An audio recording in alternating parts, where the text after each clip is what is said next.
If you've been listening along for a while, you'll know I'm all about staying sharp physically and mentally. As I get older, staying on top of my game means being smarter with how I support my body and mind day in, day out. One product I've already added to my routine from the bulk nutrients range is their NMN Extend.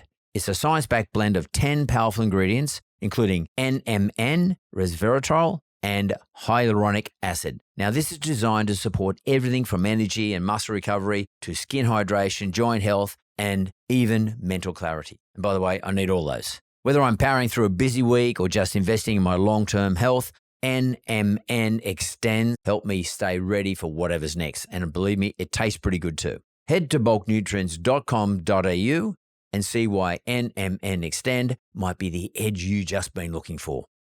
Yeah. So one of the things is intrigued me more recently is I've been hearing about dementia with women, and that is more prevalent than we first thought. Could you comment on that? I can. So you've used the word prevalence. I'm talking about dementia in the general sense, which covers off everything that sits under it, like Alzheimer's and everything else. So we've got dementia. So sometimes what we're hearing now is Alzheimer's disease and related dementias. So dementia is like this kind of big umbrella for, kind of a group of symptoms.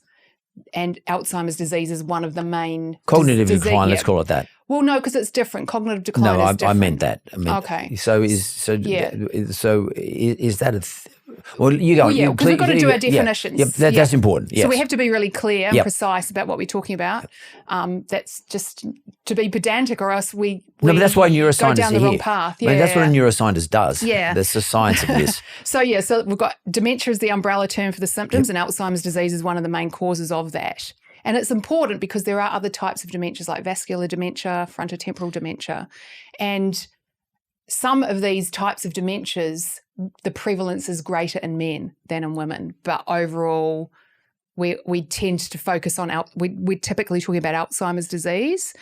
And we've got a couple of things here, and bear with me because we have to get into the stats. And stats aren't even really my jam, but I'll try and be really short and hopefully clear. So we talk about prevalence, and I like to think about prevalence as like the pool of the people that with a particular disease that everyone's kind of swimming around in. And so if we look at, say, the prevalence of dementia, and we've got to look at different countries in the world as well, but let's look at, say, in Australia, the prevalence pool of people with dementia, there are more women swimming in the pool of prevalence than men. But we've also got incidence, which is kind of like the inflow, and it's easy to remember. Incidence is inflow. And so we've got people flowing into the pool, which are the new diagnoses of dementia. And then we've also got people dying, which is mortality, which is like kind of the outflow. And so we've got more women in the pool than men. And is that because more women than men are flowing into the pool, or are more men flowing out faster, or are women living longer? What's going on here? And it's kind of all of those things. So men flow out of the pool faster and younger because typically they are more likely to die off younger and have a health span and a lifespan which are more closely matched. So typically old men live to a certain age, they may get dementia and then they'll probably die quite quickly, which is kind of like you want like the shortest gap, the smallest amount of time possible between health span and lifespan. We basically want to be like Queen Elizabeth. We want to be working, we want to meet the new Prime Minister and then die the next day.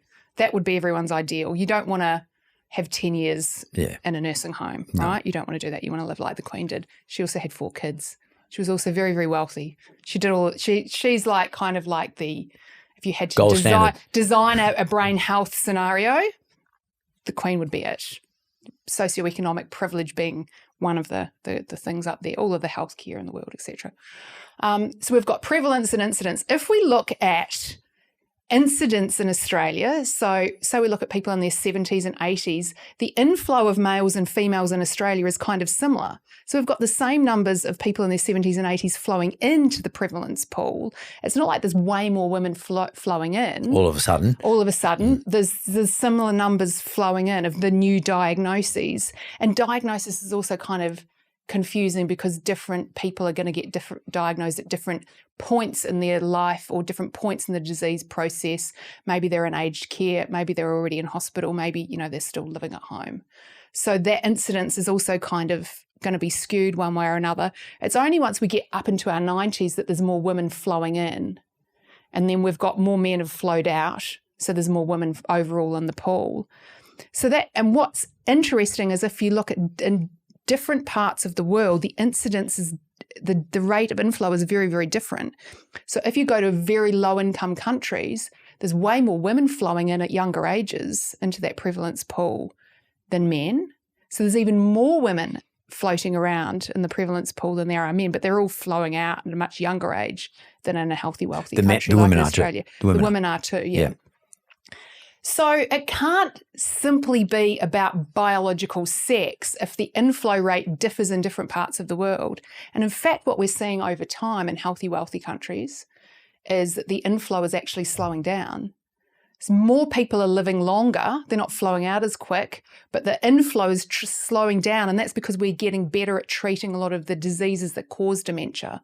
So we're getting better at treating cardiovascular disease, at understanding a lot of the risk factors which cause people to get dementia in the first place. Well, you're talking about all the dementias as opposed I'm talking about all dementias. Yep. Now, men are much more likely to get vascular dementias, like globally, because that's typically caused by poor cardiovascular health.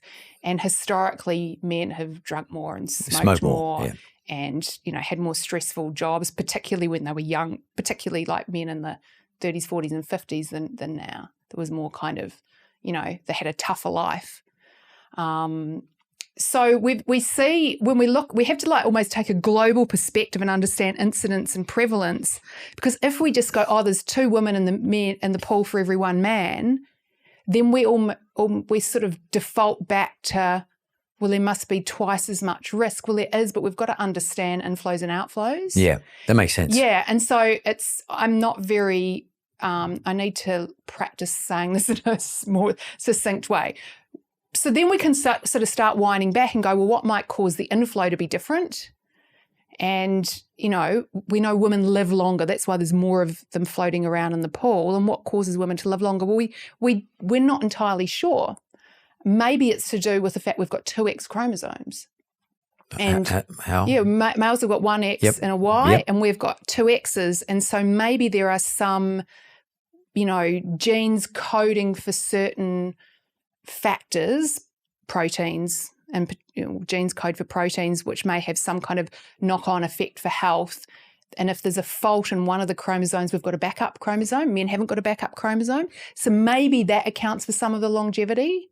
Maybe it's to do with the fact that our reproductive lives and all of the estrogen we experience during pregnancy, and then the fact that we've gone through pregnancy and motherhood, perhaps there's some resilience built in there that enables us to live for slightly longer. But the longer we live, then the more chance we have of developing Alzheimer's disease. So there's lots of... That's interesting too, by the way. Yeah, there's lots of different factors in there. So there's the longevity factor, there's the X chromosome factor. But once you get above the age of 90, there's definitely more women coming in. But there might be more 9-year-old women too. There are, but if you just are looking at 90-year-olds, you're still getting more. If you're just looking at the incidence, we're still getting more women. If we have the same amount of women and the same amount of men, more of those women. But we're looking at 90-year-olds. So what were their lives like 90 years ago? We've got to look at it's not just the fact that it's not like you're just this stationary object who's 90 years old. You've got a life that you've lived up until that point. That goes to causation as opposed to correlation. 100%. And I think what they've been talking about is correlation, not causation, because no one can go back and say, well, how did you live your life when you were 10 or 20? You can kind of look back. We've got longitudinal studies, and there are ways we can look at, say, what was, and there's studies that compare different people living in different states in the US, or looking in different countries in the world, what was the socioeconomic status of the country you grew up in, what opportunities were there for education and employment and enrichment. And we see in countries and in states in the US where there's greater gender inequality, there is a greater risk of dementia in those women. And that's because they haven't had the same opportunities for enrichment. Perhaps they didn't have as many years in education. Perhaps they didn't have the same opportunity for, intellectual enrichment and employment. Particularly in, the more inequality there is, the more socioeconomic inequality there is, the more damage that does, particularly to women versus men who've typically got more opportunities in those places. So there's heaps of different kinds of factors which... Lots of variables. Yeah, lots of variables which are adding up I almost think it's like I like to imagine like you've got like those old-fashioned scales where you can put the weights on each side, and you see you've got risk factors on one side and you've got protective factors on another, and you want it to kind of balance in your favor, but obviously, it's still balancing on like biology. Like there's some things that we can't change. We can't change our biological sex. We can't change our age, but there's risk factors and protective factors. And we know education is protective, particularly because it's about the kind of enriched experiences that we have during childhood. So there's a degree of difference between someone who leaves school at age 12. Well, my parents left school at age 15. Both of them did. My dad didn't even go to school. Yeah, versus me, I have the PhD. So the degree, I've got like 10 or 12 years more formal education than they have. And we do see across populations that the more years of formal education you've got, that builds cognitive reserve and cognitive resilience in your brain so that your brain is more resilient to aging. Let's assume you haven't done something like that. Let's say you didn't do that between 20 and 30 or whatever it was, but you started it at 40. Yeah, so we've also got some really interesting data that looks at the type of employment that you're in. Some data came out at the end of last year. It's kind of wild. It looked up across all different kinds of jobs that people did, and it was looking to see what kind of job do you do as an adult and what's your risk of developing Alzheimer's disease later in life. And the two most protective jobs were taxi drivers and ambulance drivers. Serious? Dead serious. And they did they cover every job, like pretty much? They covered every job, and what they even did was they were like, well, what about if we look at like pilots or or ship captains? What about neuroscientists? Like do you have any neuroscientists in it? They're looking. So they thought, well, is it something to do with driving a vehicle? But what we think is it's that.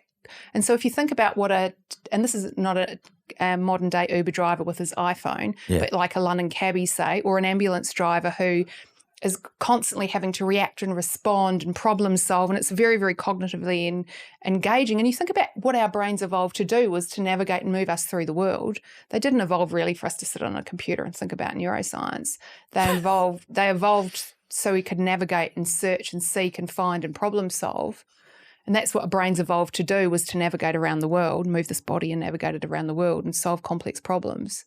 And that's what they're doing. Pilots aren't doing this quite the same thing. They're not navigating through the clouds.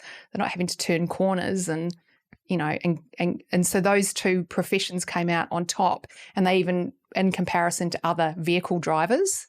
So that's pretty interesting, right? So we've got early life education. By early life, I mean childhood and adolescence.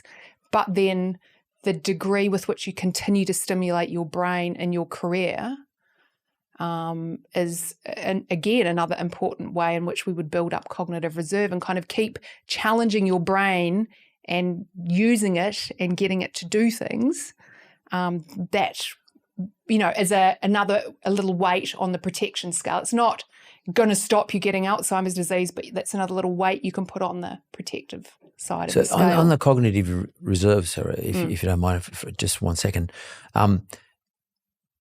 is that in terms of longevity?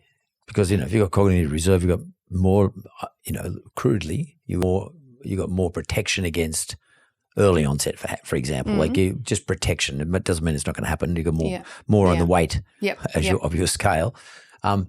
When people talk about as we get older, we should sort of take up another language or learn to play music or do something that actually exercises our brain. Is probably my point, as opposed to retiring and doing nothing. Definitely.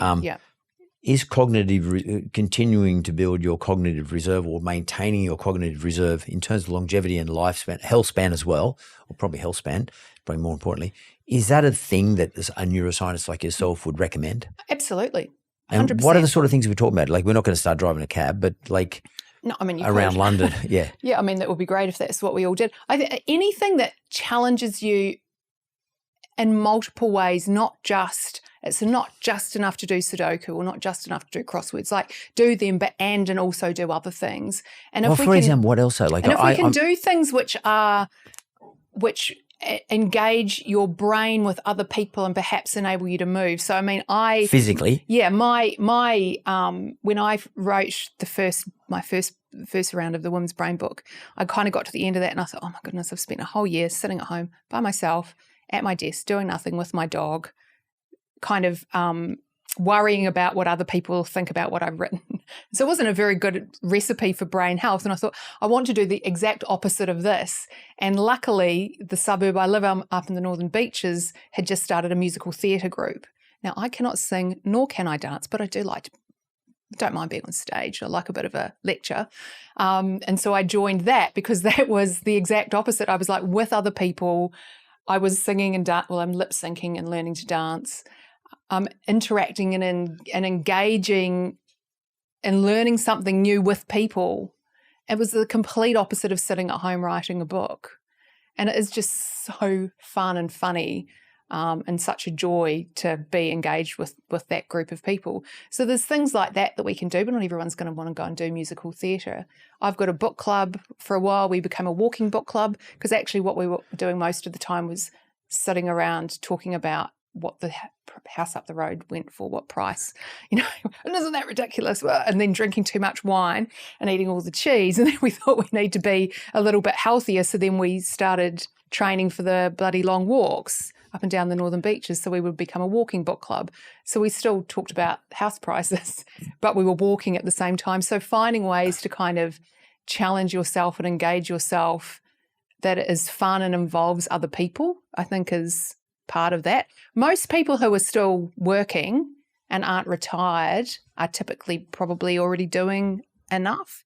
I think that there's a tendency for people who are perhaps, and this is perhaps what people were thinking 10 years ago, when like brain training, computerized brain training was a really big thing. So people were like working all day in an office and then rushing home and then sitting at their computer and doing Lumosity brain training at night.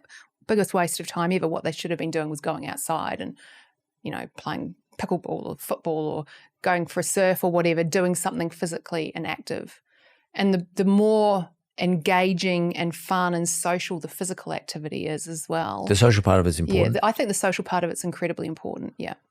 And we can, you can do it by yourself, but I think the tendency to do things is more when you're doing it with other people. And one of the most complicated things that we can do as a human with a brain is interact socially with others. And like we talked about pregnancy, right? The parts of the brain that change during puberty and during pregnancy are involved with social interactions. Like that's what the brain is prioritized as to be most important to change during pregnancy is the social brain, because that's kind of what our brain is. It's a social organ. It's there to interact and engage with the other members of our species. What would you say if, and it's a bit out there, but a way of engaging your social brain is to start talking to AI. I mean, like use. I love a bit of ChatGPT chat. Yeah, I'm serious, like because the way it talks to you these days, and you can talk back to it nicely. And it's not really. Probably no studies on this yet. You're not really interacting with another person. So right? what does You're that mean? Interact. What does that mean? Interacting. So what like do you mean? Face to face. Yep, like and this. And like that kind of. I'm taking social cues from you. Yeah, social cues. And we've got, there's all of this research which looks at human brains and looks like biobehavioral synchrony. So when we're interacting with other people, our biology can, heart rates can be similar, our hormone levels can be similar, our breathing rates can be similar. We might start moving our bodies in the same way. And when we even move our bodies in the same way, like say we're dancing, armies have been getting people to march for millennia because they know that enhances that feeling of I am part of something bigger than me, like it enhances in-group synchrony. And we also know that our brains start to synchronize as well. Our brain waves, if we were to measure people's brain waves, they're synchronized when they are harmonizing and when they're on the same wavelength as other people. And that's an incredibly powerful tool to encourage us because it feels really good as well. When you're in sync with someone and you're on the same wavelength and you're having a really good conversation or interaction, it feels really good and we want to do more of that. When you meet someone and you just like don't hit it off and you can't kind of, like it's just weird. It's not working. You don't, which is a very different experience from when you just click with someone straight away and it feels very rewarding and engaging and you want to do more and more and more. And so we've got this kind of drive to connect with other people. And we are social creatures. If we are socially isolated, we are lonely. Well, that's incredibly damaging for brain health. We know how bad it is for mental health. It doesn't matter what age you are, whether you're a newborn baby, a teenager, an isolated new mother, you're middle-aged and you've got no mates. You're in a nursing home all by yourself and you had this engaged social life, and now you're sitting in a nursing home and no one ever comes and visits you. I mean, that's like heartbreaking if you think about someone who's had an amazing life and then they're alone. It doesn't matter which stage we're at. That's one of the main things that our brain needs. Yeah. And as soon as we don't have that, our risk for all kinds of issues increases: mental health, poor overall health, longevity, health span. Which is one of the reasons why Alzheimer's as a form of dementia can be sort of fairly fatal, because probably, as I understand, people go into an isolation process because they don't really know what they're doing. They're a lot of times they get put in a home or something like that. No one wants to visit them because people get confronted. And it's really hard if someone does have Alzheimer's, because, you get all kinds of behavioural and personality changes. And people avoid them. Yeah, absolutely, which is sad. And we know that social isolation as well is a risk factor for dementia. And some of the other... they can cause it. Yeah, it's also a risk factor. So, we're talking about the scales, like on your risk side is loneliness and social isolation. And that's probably one, because of the need for a brain to interact and engage socially, but two, maybe the pragmatics of getting to health appointments or eating well, or having someone help you,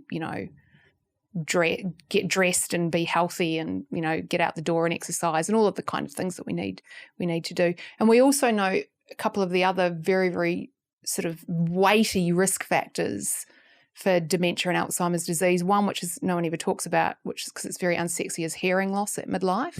It's about 7% of cases of Alzheimer's disease globally. And partly that is because of the social isolation that comes as a consequence of having untreated hearing loss. Because you're not interacting and engaging, you withdraw. It's not the fact that your brain isn't getting that stimulus which it needs, but it's also the fact that what you're not doing as a consequence of untreated hearing loss. So again, that's got that knock-on social effect. It's like catch-22. It just keeps repeating on itself. Yeah. And there's so much, for some people, there's a real stigma about wearing hearing aids, although I think that's changing because they're so much smaller now. Yeah. People can't see them. So again, that's a risk factor. And then in late life vision losses as well, because again, we get so much interaction through what we see. So much of our brain is taken up with visual processing, reading other people's social cues, but reading books and just seeing what's going on in the world, the rising and the setting of the sun. Every aspect is visual for us, and we lose that sensory input. So again, the brain is just kind of shutting down one of these inputs, and that's an increased risk as well. One of the weights that we'd put on that risk side of the scale. Can I just could you talk about, more importantly, a topic I know nothing about, or don't know very little about, other than some observations, and the changes in a female during the menopause period, or probably more importantly, let's start with perimenopause. What does that mean, and what happens to a woman during this process? Yeah, I'm saying gosh. I know it's a big topic. It's a big topic. So because I can be so long-winded, I need to really be more succinct. I'm going to try and be more succinct, or else we'll be here for like 5 hours. Well, let's talk about perimenopause first. Perimenopause first. So starting with puberty, because we've got to kind of go back to puberty till we can come. We've got to start at the beginning before we can come to the end. Puberty starts when your brain sort of turns the ovaries on, and then every month you've got this, like, for most women, every month or so you've got this like lovely cycle where you ovulate, and if you don't become pregnant, the egg dies, and you've got these kind of hormones which are released from your ovaries. First of all, estrogen around ovulation, and then during the luteal phase, if the egg's not ovulated, you get this kind of rise and then fall of progesterone. And then that kind of happens every month. But those hormones are in conversation with your brain, because hormones are molecules that get released into the blood. They travel all around the body, they make their way into the brain, and they latch onto receptors on cells and have knock-on effects. And so the brain and the ovaries have been in conversation every month throughout your reproductive life, unless you were on the pill, in which you have higher levels of synthetic hormones and you flatline your natural hormones. And that's, a great source of contraception and has lots of actually positive impacts on the brain for some women, and other women may have negative impacts. We can talk about that later. Or you're pregnant, right? You don't have that same cycling. When your eggs start getting old, so it's the eggs, the ovaries that then drive the end of that conversation. Brain started it when sometime in your 40s for most women, very rarely for some women in their 30s, but typically in your sort of early, mid, late 40s, eggs start to get a bit old. That's why it's harder to get pregnant. And that conversation gets a little less reliable between the hormone, the ovaries and the brain. And so 1 month, the ovaries may not release much estrogen, and the brain, the hypothalamus in the brain, is like waiting for that signal and is kind of going, I can't hear anything, like make more. And the ovaries go, okay. So the next month they might make way too much, and the brain's going, not that much. And the ovaries go, okay. So there's this kind of weird sort of roller coastering of hormones. It's very volatile. And for some women, that volatility could last for 2 months. Some women that could last for 2 years. It could last for varying amounts of time. Would this be called perimenopause? We would call this perimenopause. So that's the months and years leading up to the final menstrual period. And then we would say that a woman is in menopause when she hasn't had a period for 12 months. Right. So up until that point, you're in perimenopause and then you're in menopause. So they're quite different physiological states.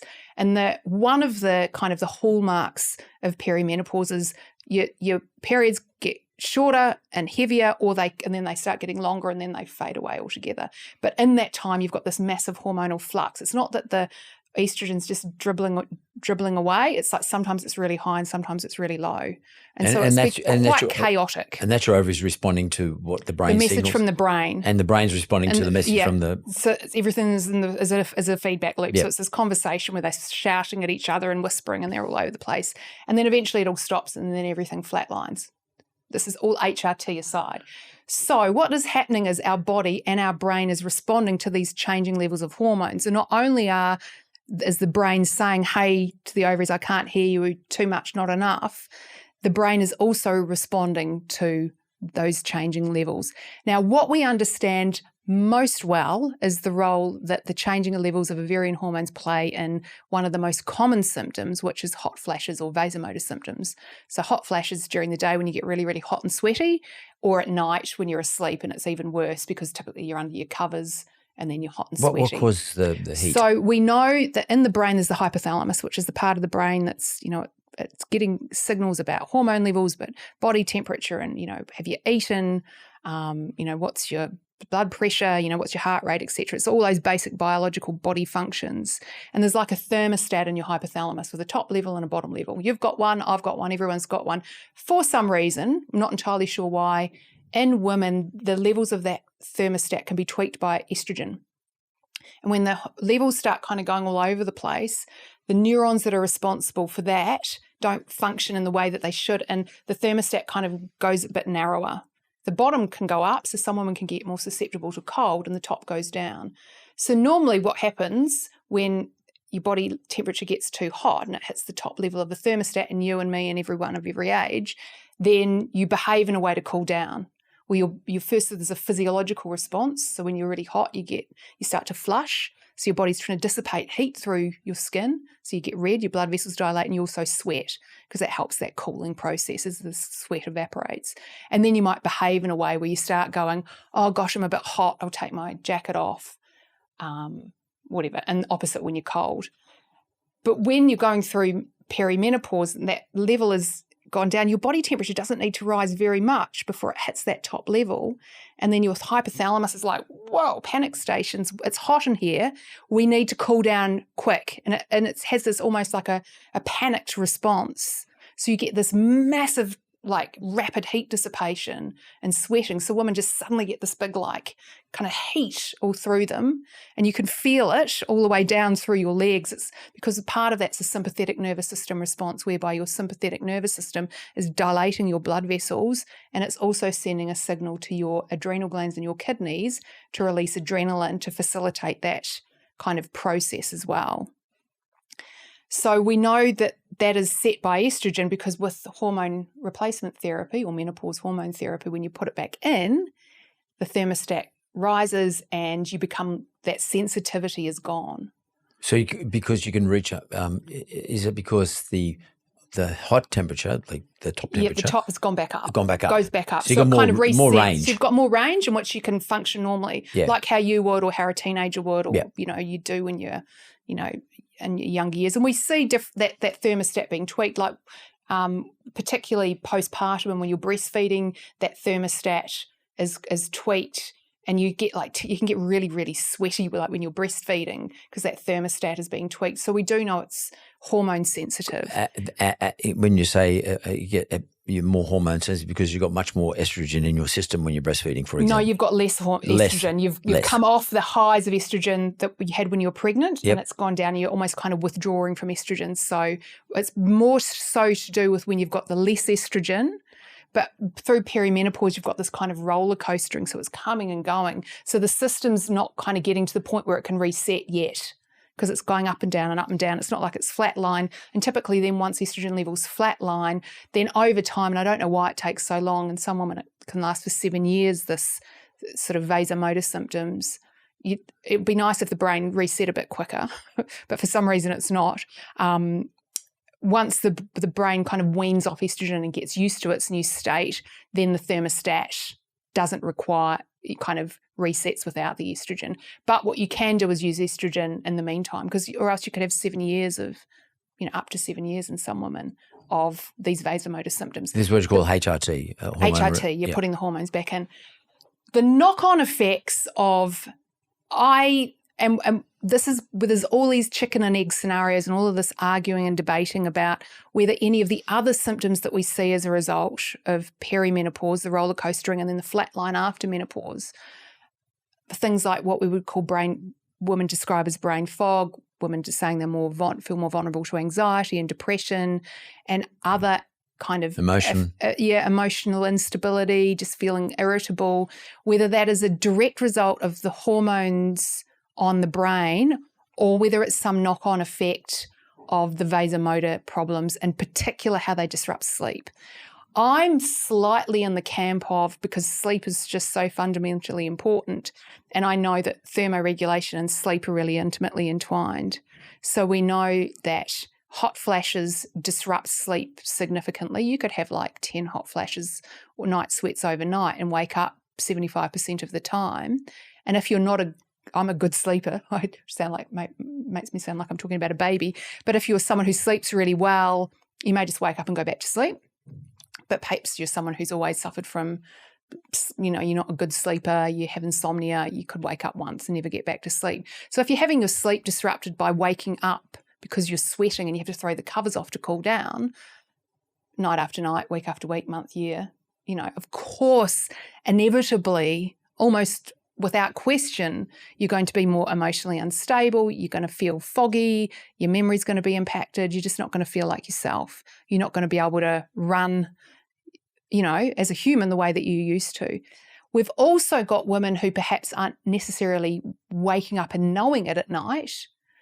We've got, have you are familiar with the idea of when you go to sleep, you go through all these different stages of sleep. Yep. We've got what we call sleep architecture. We've got quite a nice pattern of sleep architecture, ideally, that we'd want. And if you've got like a Fitbit tells you, it's going to tell you all that. Yep. You can look at all of that and you see how much deep sleep, etc. That's very closely tied up with body temperature. And if your thermoregulation isn't well controlled, that's going to be disrupting sleep architecture. Even if you're not waking up, you're not going to be going through those nice patterns. It's going to be disrupted.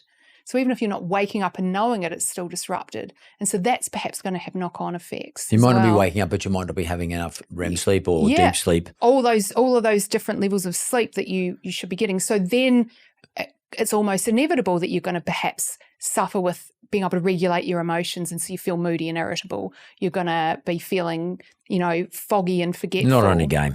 And then there's another aspect to all of this, which is not very well explored, but I'm very interested in. And I know there's a couple of research labs, one of them in Santiago and Chile, is looking at this, looking at the role of that sympathetic activation that when your brain is desperately trying to cool this body down that's asleep under all of these covers, And to do that, you have the vasodilation and the sweating, but then you also get this kind of adrenaline burst, which kind of wakes you up to throw the covers off because you have to behave in a way. Similarly to what we see with people with sleep apnea, when they kind of, and then they wake up with a start, you get this sort of sympathetic activation. And when you repeatedly activate your sympathetic nervous system, one, it stresses your cardiovascular system, which has knock-on negative effects on your health. But two, you become a bit more, you've got more sympathetic activation and less parasympathetic activation. So maybe your heart rate variabilities, scores are much lower. And we know that women going through menopause, and the few studies that have been done, have more sympathetic activation that's kind of tilted more towards sympathetic activation than parasympathetic. So the HRV is low. HRV might be lower than what you might ideally expect.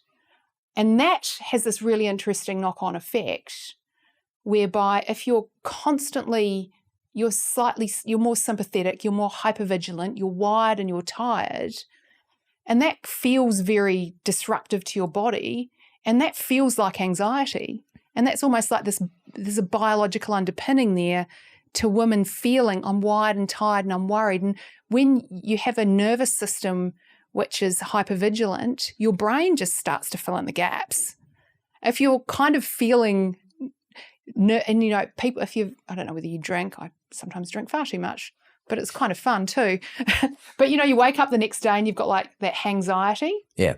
You got the hangover plus anxiety. The hangover anxiety. Well, you start like, oh my God, what did I do last night? Did I say? Because your brain's starting to fill in the gaps, going, why does my body feel anxious? There must have been something I said or did. And so your brain starts to fill in gaps. So it's almost like you have this generalized low-level hypervigilance or anxiety, and so then your brain starts trying to find something to worry about. And if you're like 50, you've probably got teenagers, you've probably got older parents, there's plenty of things that you can lie there and worry about. Like it doesn't take long to find something to think about to fill in that gap. As you're waking up in the middle of the night.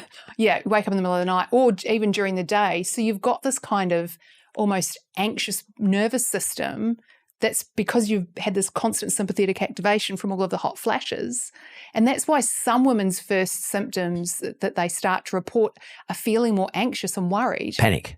Yeah, well, not even panic, just like low-level kind of worry. It's almost like you just get to this certain age and you just feel worried all of the time. And lots of women would relate to that. And it may be that it is simply due to the sort of the sympathetic activation of your brain trying to cool your body down. And creating hypervigilance. And well, yeah, that's the word I'm using for like that kind of sympathetic activation. I don't really like using the word fight and flight because sympathetic, your parasympathetic and sympathetic nervous systems work kind of in a seesaw.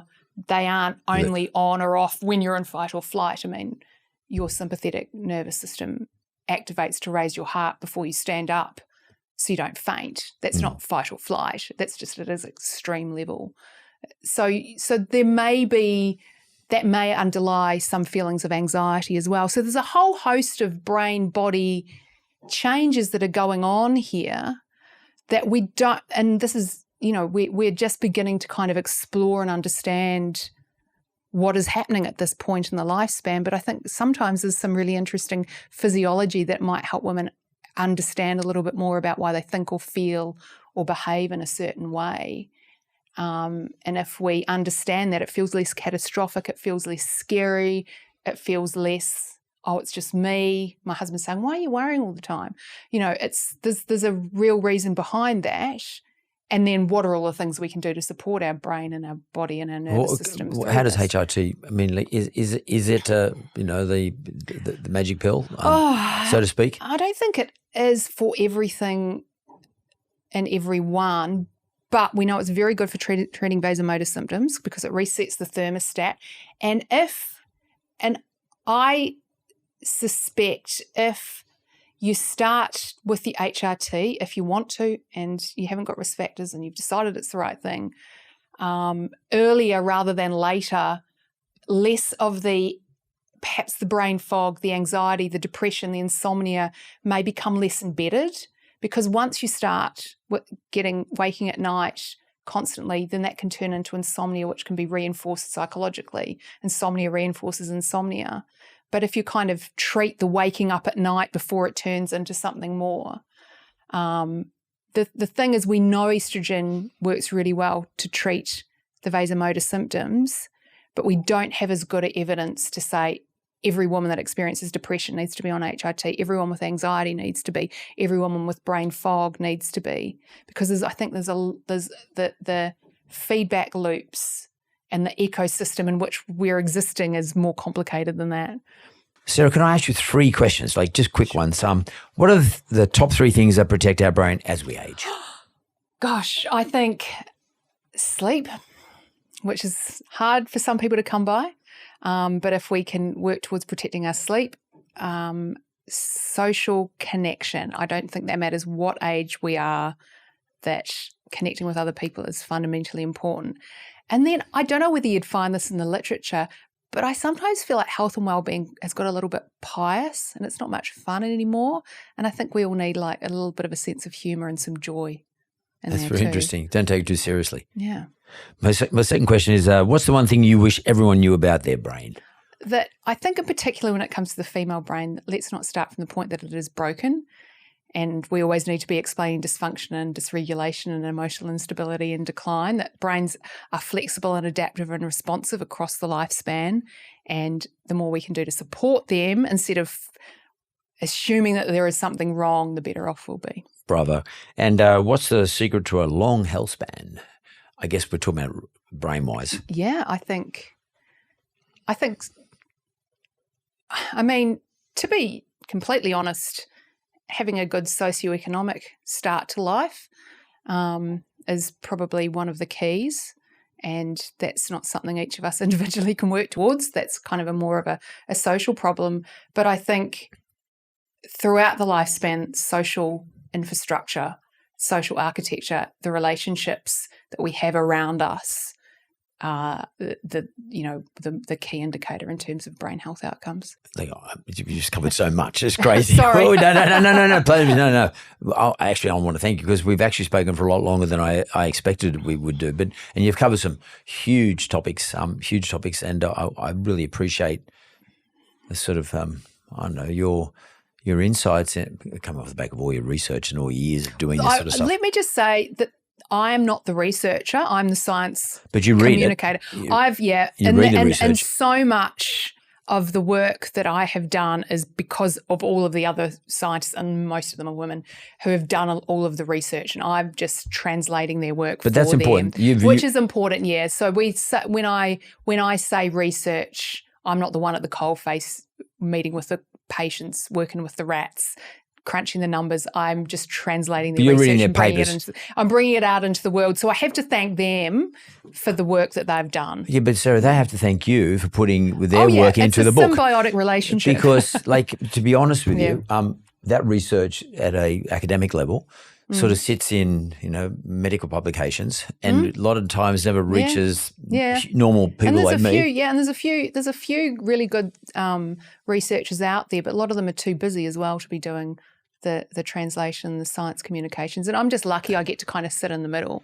But you're bringing it to light. I mean, I think, all the research, like you said you said it earlier, right in the very beginning. Sometimes as an academic, and as a researcher, you tend to get into such a small space. Yeah, you're an expert on nothing. You're an expert on something really, really, really important. And you can't connect the dots. Correct. And that's what I love, is being able to look. That's what I missed and what I get to do now. That's what you do now. The big picture and the concepts, and to be able to, and that comes with an aging brain as well, is that ability to, connect the dots between ideas. That's what wisdom is. That's what experience is. And we, just to bring it back to brain health, right? We valorize being able to remember all of the names and all of the dates and the quick, short, sharp thinking, the bang, bang, bang that we could do in our 20s. And when we can't do that with the same speed as we used to be able to, we feel like we've lost something. But I think that a midlife brain and an aging brain, we start to see integration between ideas, and literally the brain networks start to integrate together more as we get older.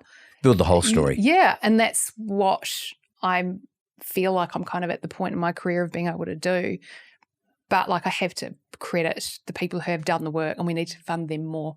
Yeah, they need the money so I'm they can involved keep in this doing the world research. from a remote point of view, but I'm actually involved in this world. And you're right, more funding for those people who are going to help us ultimately live a longer or better life, or a more aware life, or a more educated life. And I really want to thank you, Dr. Sarah McKay, for actually being an educator of us, and by virtue of these books. And I'm hopefully going to leave these books behind, because I'm definitely going to give this to my son and my daughter-in-law. Please do. Because the baby is due on the 5th of September. Oh, that's exciting. So I'm looking forward to it. Dr. Sarah McKay, thanks very much. Thank you.